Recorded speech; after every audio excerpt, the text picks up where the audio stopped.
नमस्कार साथियों, इस ऑनलाइन चैनल वीर पथ पर आप सभी का स्वागत है। कल के वीडियो में हमने पढ़ा था मिट्टियों का पहला भाग, जिसमें मिट्टियों का सामान्य अध्ययन हमने पढ़ लिया, सामान्य परिचय पढ़ा और मिट्टियों के पीएच मान के आधार पर और अन्य प्रकार से हमने मिट्टियों को पढ़ा। आज हम मिट्टियों के विभिन्न प्रकार के मिट्टियों के प्रकार पढ़ेंगे। अब इसके बारे में देखें और इस वीडियो के लास्ट में मैं बताऊंगा। और आपके कल टेस्ट होने वाला है। जलवायु के 3 पार्ट है, छोटे छोटे पार्ट है, और मिट्टियों के 2 पार्ट है। इन पांचों पार्ट छोटे छोटे पार्ट है, ज्यादा बड़े नहीं है। इन पांचों वीडियो को एक बार रिवाइज कर लेना। इन पांचों में से टेस्ट आयोजित होगा कल 11 बजे और टेस्ट का तरीका आपको पता ही है। पूरा सॉल्यूशन करवाया जाएगा। ध्यान से एक एक क्वेश्चन को आप समझें, क्योंकि एक क्वेश्चन के चारों ऑप्शन में 4 अलग महत्वपूर्ण क्वेश्चन निकल के आ रहे हैं। तो पूरा ध्यान से उस सॉल्यूशन को भी ध्यान से समझें। तो शुरू करते हैं आज मिट्टियां। आप ये छोटा सा वीडियो देख लेना, मिट्टियां कंप्लीट आपको समझ में आ जाएगी। देखें एक बार कैसे मिट्टियों के प्रकार। ये जैसे भौतिक प्रदेश है, ये हमने पढ़ लिए, बहुत बार हमने समझ लिया है इसको। देखें अब एक है रेतीली बलुई मिट्टी। रेतीली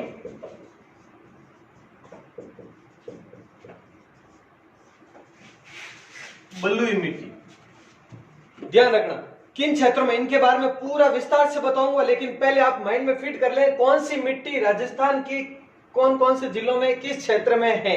ये पहले ध्यान से आप समझ लें। सबसे पहले रेतीली बलुई मिट्टी किन क्षेत्रों में, अगर ये बात करें हम, तो यहां पर इस मरुस्थलीय क्षेत्र में लगभग पूरे मरुस्थलीय क्षेत्र में है लगभग। ध्यान रखना, इसके बारे में भी डिटेल पूरी करवाऊंगा, लेकिन इतना सा ध्यान रखना, रेतीली बलुई मिट्टी मरुस्थलीय क्षेत्र में यह आ जाएगी पूरी तरीके से। उसके बाद में हम बात करते हैं भूरी रेतीली मिट्टी। भूरी रेतीली मिट्टी दूसरे नंबर पर भूरी रेतीली मिट्टी है। इसमें आप ध्यान से समझिए, ये इस अर्ध मरुस्थलीय क्षेत्र में है। अर्ध मरुस्थलीय क्षेत्र में बांगड़ के आसपास भी कहा जाता है इसको, जिसमें पाली वगैरह जालोर बाड़मेर का भाग भी है, और उसके अलावा भी यहाँ पे जोधपुर का भाग भी है, दक्षिणी और पूर्वी जोधपुर, नागौर है, सीकर, चूरू, झुंझुनू वगैरह है। ये क्षेत्र है भूरी रेतीली मिट्टी में। अब एक है, बात करते हैं लवणीय मिट्टी की। लवणीय मिट्टी, तो लवणीय मिट्टी आपके बीकानेर, बाड़मेर, जालोर, गंगानगर, जैसलमेर आदि क्षेत्रों में, यहां पर इन क्षेत्रों में लवणीय मिट्टी है। तो देखो रेगिस्तानी क्षेत्रों में 3 प्रकार की मिट्टियां हो गई। आपके रेतीली बलुई मिट्टी हो गई इस क्षेत्र में, पूरे मरुस्थलीय क्षेत्र में। उसके बाद में भूरी रेतीली मिट्टी होगी। देखो रेतीली बलुई मिट्टी लगभग पूरे रेगिस्तानी मरुस्थलीय क्षेत्र में भूरी रेतीली मिट्टी है, ये इसी क्षेत्र में अर्ध मरुस्थलीय में। और लवणीय मिट्टी है इस पूर्ण मरुस्थलीय, और बाड़मेर, बीकानेर, जालोर खास करके इन क्षेत्रों में ज्यादा है। जैसलमेर में भी है लेकिन कम है, जैसलमेर में कम है, ध्यान रखना। बाड़मेर, बीकानेर में ज्यादा है। उसके बाद गंगानगर और जालोर में इसका अंश थोड़ा सा और है, जैसलमेर में बहुत कम है। अब देखो ये होगी 3 प्रकार की मिट्टियां इस रेगिस्तानी क्षेत्र में, और ध्यान से सभी समझे आप। उसके बाद में हम बात करते हैं कंकरीली मिट्टी। नेक्स्ट बात करते हैं कंकरीली या पर्वतीय मिट्टी भी कह सकते हैं इसको। इस तरह से देख लें आप, पर्वतीय मिट्टी, क्योंकि एग्जाम में पर्वतीय मिट्टी शब्द से ही क्वेश्चन पूछे जाते हैं कई बार। कंकरीली मिट्टी भी, तो पर्वतीय मिट्टी हो गई ये क्षेत्र। अब पूरे पर्वतीय क्षेत्र में ये समान रूप से विद्यमान है ऐसा नहीं है। ये जैसे देखो सिरोही में, इनके जिले में लिखवाऊंगा, अभी सिर्फ और सिर्फ माइंड में आप समझ लें, लिखवाऊंगा ये चीज में भी। तो सिरोही क्षेत्र है, उदयपुर है, राजसमंद है, भीलवाड़ा में थोड़ा बहुत है, अलवर में ज्यादा है इस क्षेत्र में, अलवर, जयपुर में थोड़ा बहुत है, ऐसे करके अजमेर में कम है, थोड़ी कम है। तो ऐसे करके अलग अलग क्षेत्रों में विस्तृत है। पूरे पर्वतीय जिले जितने भी है सब में ये समान रूप से नहीं, किसी में कम और किसी में ज्यादा है। ज्यादा की बात करें तो सिरोही, उदयपुर, उसके बाद राजसमंद और इधर अलवर, इधर भीलवाड़ा, इनमें थोड़ी ज्यादा है। तो अब ये हो गई पर्वतीय मिट्टी। उसके बाद में हम बात करते हैं नेक्स्ट अगली मिट्टी के प्रकार का, तो वो है आपके लाल दोमट। यहां पे आप समझे, लाल दोमट मिट्टी।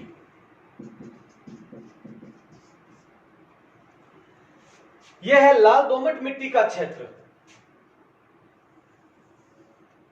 ध्यान से समझना इसको, ये यहां तक आ जाता है पूरा। लाल दोमट मिट्टी आपके उदयपुर क्षेत्र में है, ये डूंगरपुर क्षेत्र में, सिरोही में भी है थोड़ी बहुत, बांसवाड़ा में भी है, इधर चित्तौड़गढ़ का पश्चिमी भाग इसमें शामिल आता है, राजसमंद का भाग शामिल आता है। तो ये हो गई आपके लाल दोमट मिट्टी। उसके बाद और लाल लोमी मिट्टी भी इसे कहते हैं, लाल दोमट मिट्टी कहें या लाल लोमी मिट्टी कहें, ये एक ही बात है, इसी को कहते हैं। अब नेक्स्ट बात करते हैं हम काली मिट्टी की।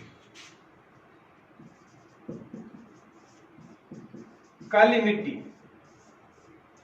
काली मिट्टी इस संपूर्ण क्षेत्र में, ये तो है ही है, लाल दोमट मिट्टी का क्षेत्र भी है और ये झालावाड़ वगैरह इस क्षेत्र में भी है, इस पूरे क्षेत्र में काली मिट्टी है। अब बात करते हैं मिश्रित, इन दोनों की मिश्रित, यानी मिश्रित लाल काली मिट्टी, मिश्रित लाल काली मिट्टी की। तो मिश्रित लाल काली मिट्टी है वो इस क्षेत्र में है, यानी प्रतापगढ़, चित्तौड़गढ़, बांसवाड़ा, राजसमंद, भीलवाड़ा, ये क्षेत्र पूरा है वो मिश्रित लाल काली मिट्टी का है। ध्यान रखना, मिश्रित लाल काली मिट्टी, काली मिट्टी में ये क्षेत्र संपूर्ण आ जाएगा, लाल दोमट मिट्टी में ये वाला क्षेत्र आएगा। तो ध्यान रखना, ये दक्षिणी राजस्थान में पाई जाती है, चाहे लाल दोमट कहो या लाल लोमी मिट्टी कहो या काली मिट्टी कहें, मिश्रित लाल मिट्टी कहें, लाल काली मिट्टी कहें, ये इस क्षेत्र में है। अब बात करते हैं हम लाल और पीली मिट्टी। ये एक तो देखो भीलवाड़ा का क्षेत्र इधर पूर्वी वाला, टोंक का क्षेत्र है, अजमेर का भी थोड़ा सा क्षेत्र है, भीलवाड़ा का भी थोड़ा सा क्षेत्र है, सवाई माधोपुर का भी है, करौली का भी थोड़ा सा भाग है। इस क्षेत्र के अलावा ये थोड़ा सा अंश सिरोही में भी इसका मिलता है, सिरोही में भी इसका अंश मिलता है। ये होगी लाल पीली मिट्टी।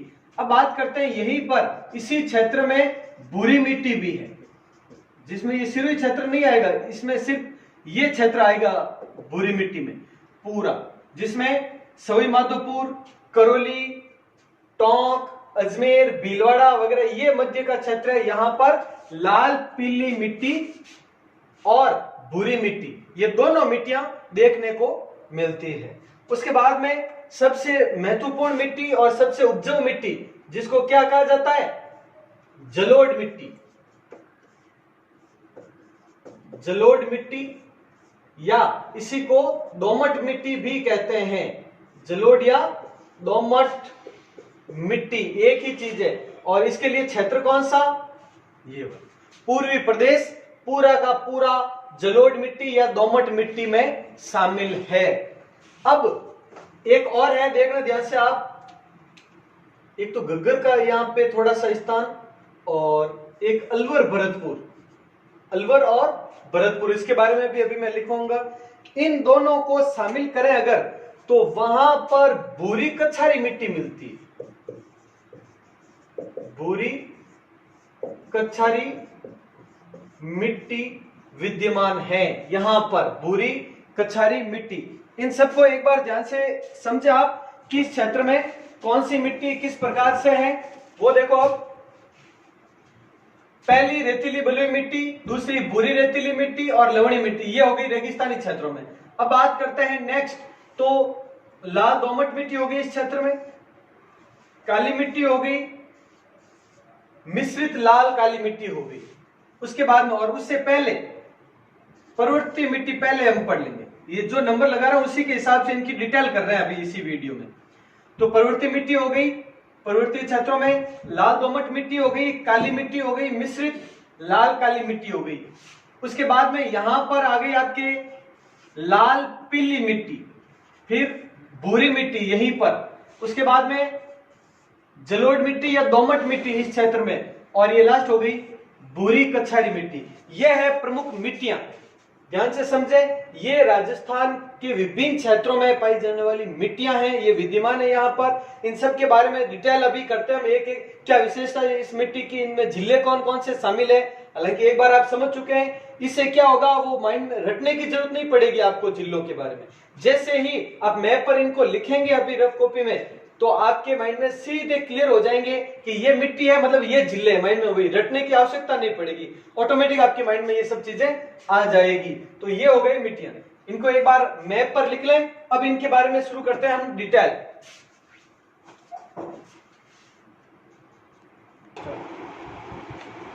अब पढ़ लेते हैं मिट्टियों के विभिन्न प्रकार थोड़ी डिटेल में। देखें, सबसे पहले अभी हमने मैप पर समझा था कौन सी मिट्टी कहां पर है, किस स्थिति पर है। अब देखो रेतीली या बलुई मिट्टी के बारे में थोड़ा समझे। शुष्क प्रदेशों में पाई जाती है, जैसा कि नाम है और जैसा कि अभी मैंने बताया है किन प्रदेशों में है वगैरह। जिलों की बात करें ये तो जैसलमेर, बीकानेर, बाड़मेर, जोधपुर, चूरू, सीकर, नागौर, पाली, जालोर, झुंझुनू, गंगानगर, हनुमानगढ़ वगैरह लगभग सभी मरुस्थलीय जिले आ चुके हैं इसमें, तो लगभग सभी। और ज्यादातर पूछे तो ज्यादातर इन चारों जिलों में, जैसलमेर, बाड़मेर, बीकानेर और जोधपुर का उत्तरी पश्चिमी भाग। ध्यान रखना, जोधपुर का जो उधर वाला भाग है जैसलमेर और बीकानेर से लगता हुआ, वहां पर बाड़मेर से लगता हुआ, तो वहां पे ज्यादा है। चूरू में इसके बाद 5 जिले अगर पूछे कि कौन किन में ज्यादा है, तो शुरुआती जिले ध्यान रखना, जो शुरुआती है उनमें ज्यादा है और फिर बाकी में कम है। इसमें कैल्शियम और फास्फोरस की अधिकता होती है। कई बार अगर डीपली क्वेश्चन पूछे किस मिट्टी में कौन सा तत्व ज्यादा है या कम है, तो रेतीली बलुई मिट्टी में कैल्शियम व फास्फोरस की अधिकता होती है। इसमें नाइट्रोजन व ह्यूमस कहते हैं कार्बनिक तत्वों को, तो इनकी कमी होती है। नाइट्रोजन व ह्यूमस की कमी होती है, ध्यान रखना, इनकी कमी और इनकी अधिकता होती है। अब एक मोस्ट क्वेश्चन इसमें से ये बनता है कि मोटे कण होने के कारण इनकी जल धारण करने की क्षमता क्या होती है, कम। इनकी ये क्षमता कम होती है, इसका कारण क्या है, ध्यान से समझें। मोटे कण होने के कारण, रेत देखा होगा आपने, बजरी, रेतीले प्रदेश है तो वहां पर देखा होगा, जैसे ही रेत पर पानी जाता है हाथों हाथ क्या हो जाता है, वो सौंक लेता है। तो ध्यान रखना, इसमें सौंकने की क्षमता और जल धारण करने की क्षमता, 2 क्वेश्चन अलग अलग है, कंफ्यूज मत होना। अगर सौंकना पूछे कि पानी सौंकने की क्षमता और जल धारण करने की क्षमता, जल धारण यानी मिट्टी के ऊपर पानी रहता है तो वो जल धारण होता है। सौंकना मतलब मिट्टी के अंदर चला जाता है, सौंक लेता है पानी पूरा, तो वो सौंकना। तो सौंकने की क्षमता तो इसमें अधिक है, क्योंकि जैसे ही पानी रेत पर रहेगा तो वो हाथों हाथ नीचे चला जाएगा, ऊपर नहीं ठहर पाएगा। क्यों? क्योंकि मिट्टी के कण मोटे होते हैं, तो सौंकने की क्षमता अधिक होती है। लेकिन जल धारण करने की क्षमता, ये ध्यान रखना, जल धारण करने की क्षमता कम होती है, यानी उस मिट्टी के ऊपर ज्यादा देर तक पानी नहीं रह पाता। हम पढ़ेंगे ये जलोढ़ मिट्टी में, दोमट मिट्टी में, क्योंकि उनके कण, काली मिट्टी में भी हम पढ़ेंगे, उन मिट्टियों के कण क्या होते हैं, महीन होते हैं, यानी छोटे कण होते हैं, जिसके कारण जल धारण करने की क्षमता अधिक होती है। हम भी देखते हैं जहां पर माटी ज्यादा होती है, जिसके कण है वो बहुत ज्यादा महीन होते हैं, छोटे कण होते हैं, या काले खेत होते हैं, उसमें क्या है, पानी ज्यादा देर तक भरा रह सकता है, जल धारण करने की क्षमता अधिक, और रेगिस्तान में कम। तो ये पॉइंट थोड़ा ध्यान रखना। फिर वायु मृदा अपरदन से सर्वाधिक प्रभावित है, मतलब इसमें अपरदन पढ़ा था हमने, मिट्टियों का एक कटाव, अपरदन कल हमने पढ़ा था, मिट्टी का कटाव जिसे मृदा अपरदन भी कहते हैं, और मृदा अपरदन का एक भाग था वायु अपरदन, जल अपरदन, वायु अपरदन, चादरी अपरदन, 3 प्रकार पढ़े थे। तो इस मिट्टी, ये मिट्टी किस क्षेत्र में है, पश्चिमी राजस्थान में है, और पश्चिमी राजस्थान में ज्यादा कौन सा है, वायु अपरदन। तो मिट्टी का वायु मृदा अपरदन, इससे सर्वाधिक प्रभावित है ये मिट्टी। वायु के साथ में ज्यादा मिट्टी का कटाव होता है, तो वायु से। इसमें मुख्यतः अब फसलें कौन कौन सी हमारे क्षेत्रों में, जैसा कि प्रमुख फसलें बाजरा, गंवार, मूंग, मोठ, मूंगफली वगैरह भी है। हमारे क्षेत्रों में जो फसलें हैं वो सभी इसमें प्रमुख लिखी है 4 फसलें। तो ये हो गई रेतीली या बलुई मिट्टी। अब बात करते हैं भूरी रेतीली मिट्टी, मरुस्थलीय प्रदेश में ही है ये भी। तो भूरी रेतीली मिट्टी की बात करें, इसे सिरोजम मिट्टी भी कहते हैं, इंपॉर्टेंट है ध्यान रखना। इसी मिट्टी को सिरोजम मिट्टी या धूसर मरुस्थलीय मिट्टी भी कहते हैं, यानी ग्रे पेंटेड। धूसर का अर्थ होता है स्लेटी रंग, यानी ग्रे रंग होता है, उसे धूसर कहते हैं। तो ग्रे पेंटेड मिट्टी भी कहते हैं, इसी को ध्यान रखना। तो ये धूसर मरुस्थलीय मिट्टी या सिरोजम मिट्टी किसे कहते हैं? भूरी रेतीली मिट्टी को ही कहा जाता है। इसे ग्रे पेंटेड मिट्टी भी कहते हैं। ये बांगड़ प्रदेश पाली और आसपास का क्षेत्र प्रमुख वहां पर है। और अन्य प्रदेशों में देखो, पाली के अलावा नागौर, सीकर, झुंझुनू उधर क्षेत्रों ऊपरी क्षेत्र है, वहां पर भी है। उसके अलावा यह जालोर, चूरू, जोधपुर आदि क्षेत्रों में भी है। इन सभी क्षेत्रों, मैंने बताया था अर्ध मरुस्थलीय क्षेत्र लगभग पूरे आ जाते हैं। इसमें संपूर्ण मरुस्थलीय जिले लगभग पूरे हैं और इसमें अर्ध मरुस्थलीय जिले पूरे आ जाते हैं लगभग। तो ये हो गए। अब यह अर्ध शुष्क प्रदेशों में पाई जाती है, जो पढ़ लिया हमने, समझा भी।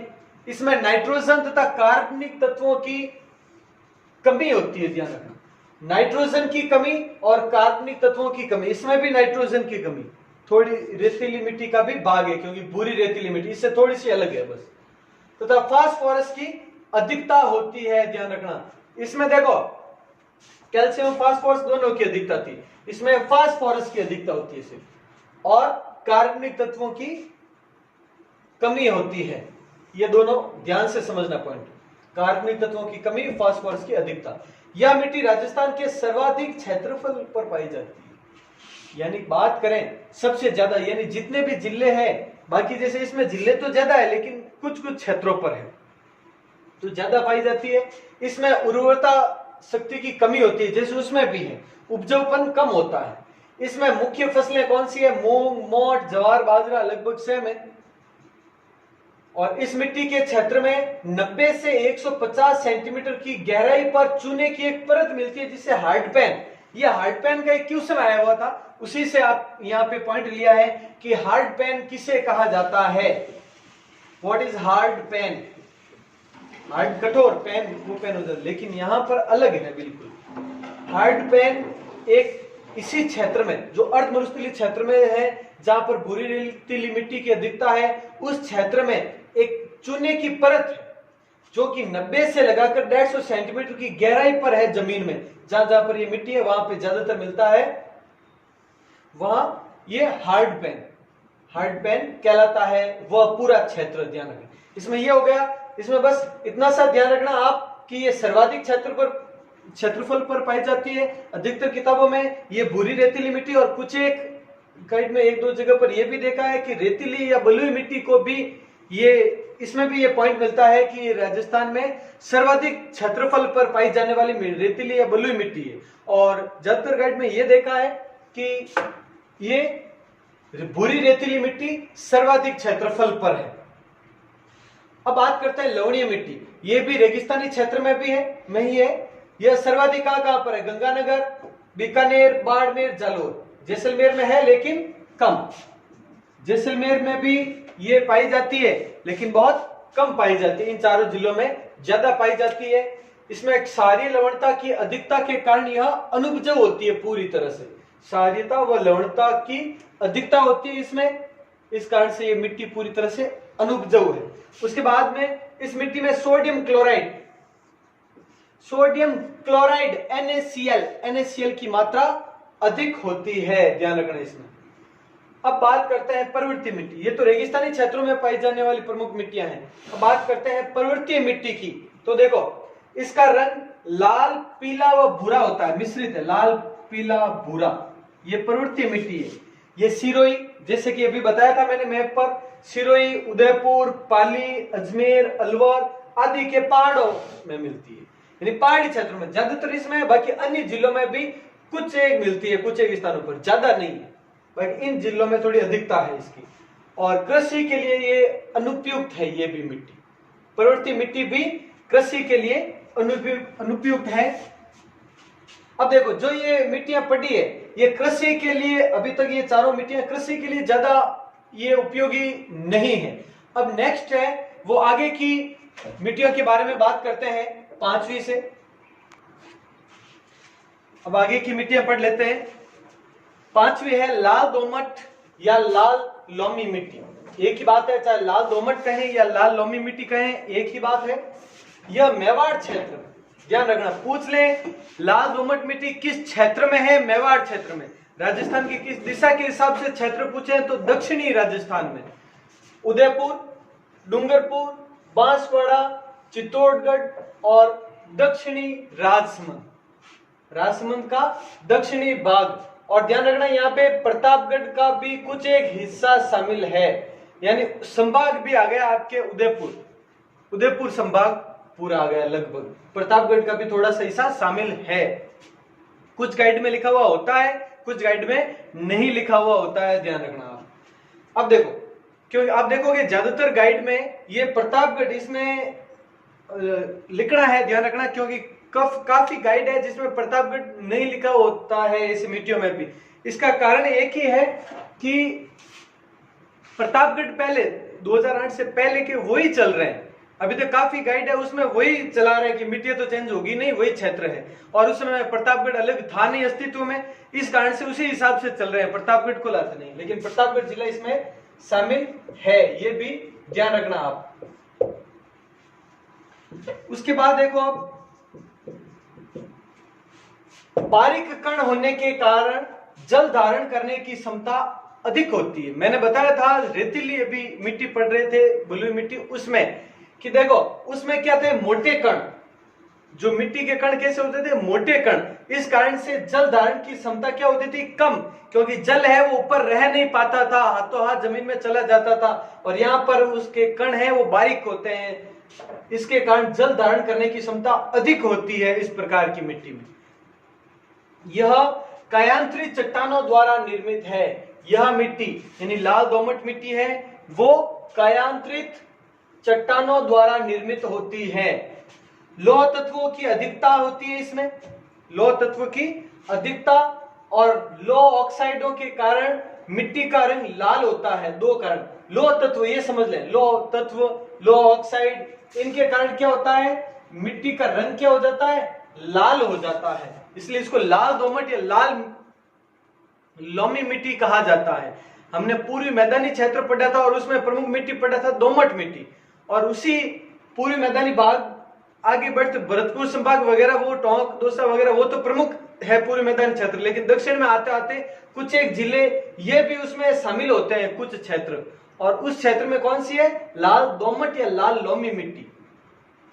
अब बात करते हैं नेक्स्ट, फास्फोरस व लवणों की कमी होती है इसमें। फास्फोरस व लवण है उनकी कमी और लौह तत्वों की अधिकता होती है, ध्यान रखना। इसमें मुख्य रूप से कौन सी? मक्का की फसल, चावल, गन्ना आदि, मक्का, चावल, गन्ना आदि की फसल बोई जाती है, ध्यान रखना ये पॉइंट। उसके बाद में काली मिट्टी। काली मिट्टी डूंगरपुर, बांसवाड़ा, राजसमंद, उदयपुर, चित्तौड़गढ़, प्रतापगढ़ वगैरह यही क्षेत्र है, लगभग यही क्षेत्र है पूरा। तो इस क्षेत्र में उदयपुर संभाग कह सकते हैं। इसमें क्या है? मिट्टी थोड़ी अधिकता है वो उदयपुर साइड में ज्यादा है, और फिर इधर बांसवाड़ा वगैरह में कम है। लेकिन ये काली मिट्टी है वो बांसवाड़ा। इसके अलावा देखो, इसके अलावा काफी गाइड में आपको नहीं मिलेगा, लेकिन झालावाड़ वगैरह सब इसी में है। कोटा संभाग मान लो,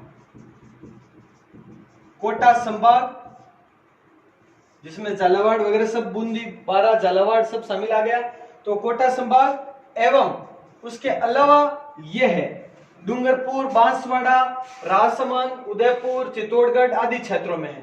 इसमें लोहांश यानी लौह तत्व, लोहांश यानी लौह तत्वों की मात्रा अधिक होती है, जैसे इसमें थी, लौह तत्वों की मात्रा अधिक होती है। और क्ले की मात्रा भी, क्ले मिट्टी है उसकी मात्रा भी सर्वाधिक पाई जाती है।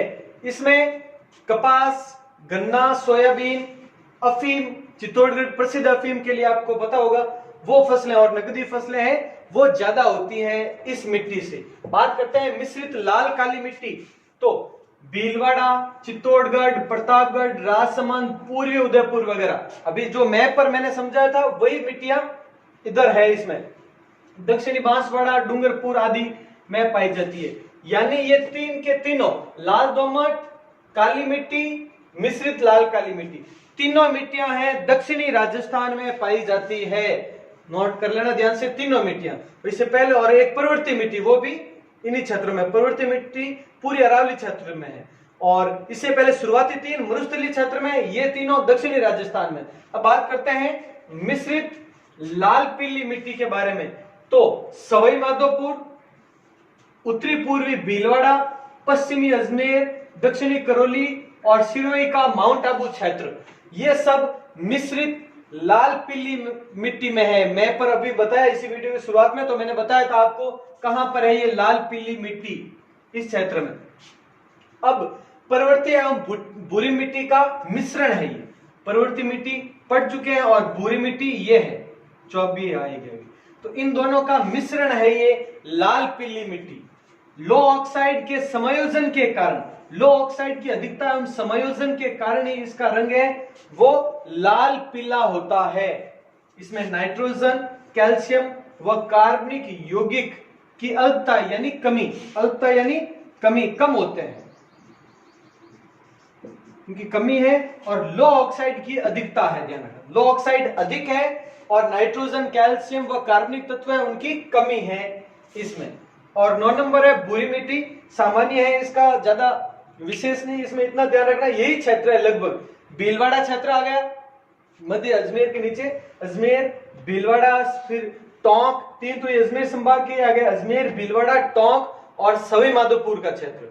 तो इसी क्षेत्र लगभग ये दोनों मिलते जुलते क्षेत्र, बस एक सिरोही क्षेत्र तक ये विस्तृत नहीं है। ये सिरोही के माउंट आबू क्षेत्र में भी विस्तृत है। अब थोड़ी सी दो मिट्टियां और है, वो पढ़ लेते हैं इसके बाद में। अभी स्क्रीनशॉट ले लें। अब बात करते हैं मिट्टियों के अगले प्रकार की। 10वें नंबर पर है जलोढ़ मिट्टी।